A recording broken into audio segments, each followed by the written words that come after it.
With the base of our project assembled, we can now begin the installation process for the leaf supports.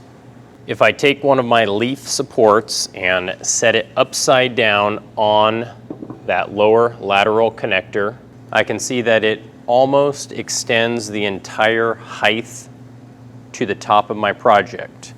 I am left with about 3/8 of an inch spacing between where that leaf support ends and where the top of my project is going to go.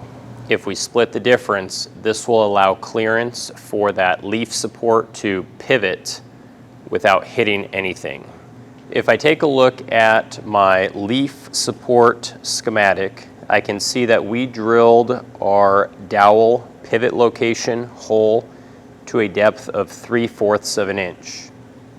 If I look at my lower lateral connector schematic, we also drilled that dowel hole pivot location to a depth of 3/4 of an inch.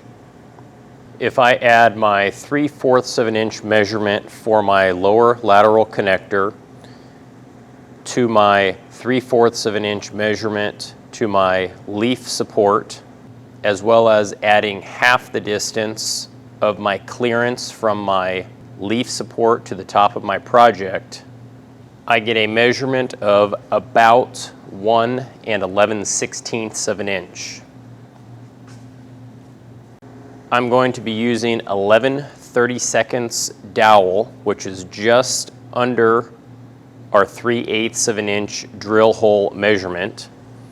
And I'm going to be cutting it just a little bit longer than I need, just in case maybe I drilled my hole a little bit deeper than I should have, or I didn't quite do my math just quite right.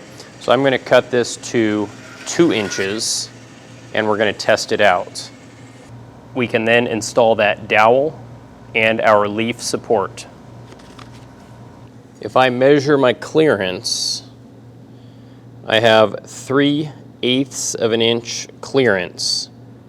But if you remember, when we laid this out previously and we had that wing support tight up against our lateral connector, we only had about 3/8 of an inch to begin with. We actually had just a little bit less.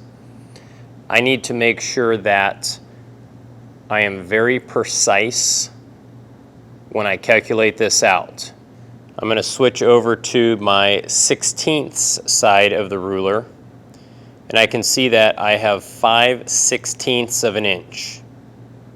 I want half of this measurement to be on the bottom and half of this measurement to be on the top. So when I reinstall my components together, the distance from the leaf support to my lower lateral connector needs to be 5/32 of an inch. I have determined that I need to remove 7/32 of an inch from my dowel, and I'm going to use the disc sander to do that. Now when I install my components, I have the clearance that I'm looking for. And taking a look at the top, that looks good as well. I will need to do the same procedure for the other leaf support. And with that second one sized down and installed, we're looking really good.